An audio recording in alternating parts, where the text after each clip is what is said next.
بەهار ئەوە هاتنەوە نەورۆز و بەهار دەریکت چرۆلق و پۆپیدار سەرچاوە و کانی گشتی ژیاوە بەگشت ڕوەکودار مژدە دراوە جیابەند و گڵەڕۆن لە قەدی شاخان سوورە گوڵ گرتی خونچە لە باخان نێرگس لە زۆنگا و پشک و توا گوڵی بولبولی خۆشخوێن ڕاچەنی دڵی وەرن سەیرکەن لە دەشت و دەڤەر وڵات کراسی سەوزی کردەبەر وەنەوشەی خۆش بۆ لە دەمڕ و باران لە خاک دێنە دەر هەموو بەهاران سوێسنە و هەڵاڵە و بەیبوون و شەو بۆ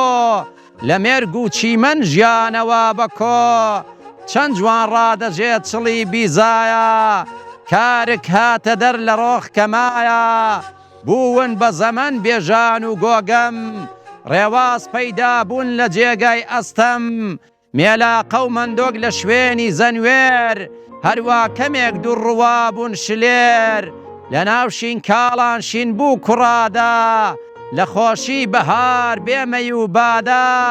شنەی شەماڵی دەبزێوێ گوڵان بۆنی خۆشی گوڵ مەزدەکا دڵان شمشاڵی شوان لە قەد لا پاڵان دێنێتە سەماکی ژیڕەشماڵان